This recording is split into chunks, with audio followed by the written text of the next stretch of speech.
So we live in this world, and it's characterized by brokenness. We don't have to look very hard to see there are things like disease, disasters, wars. There's a lot of pain in this world, but this is not God's original design.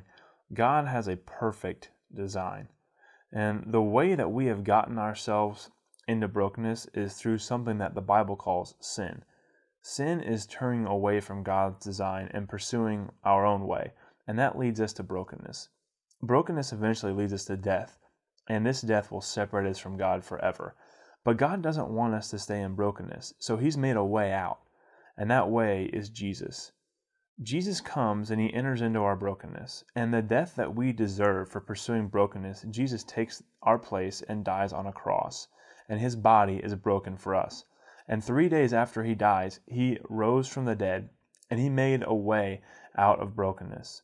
And people try many things to get out of brokenness, things like religion, things like success or relationships, education or drugs and alcohol, but none of these things can get us out of brokenness. The only way out is Jesus. And if we turn from our sin and believe that Jesus died for us and rose from the dead, we can leave brokenness and grow in a relationship with God and pursue His design. And more than that, we can go. We can be sent just like Jesus back into brokenness to help others come through Him to pursue God's design. Now, there's two types of people in the world. There are people that are pursuing God's design, and there's people that are still in brokenness. We have to ask ourselves, where are we? So, where do you think you are?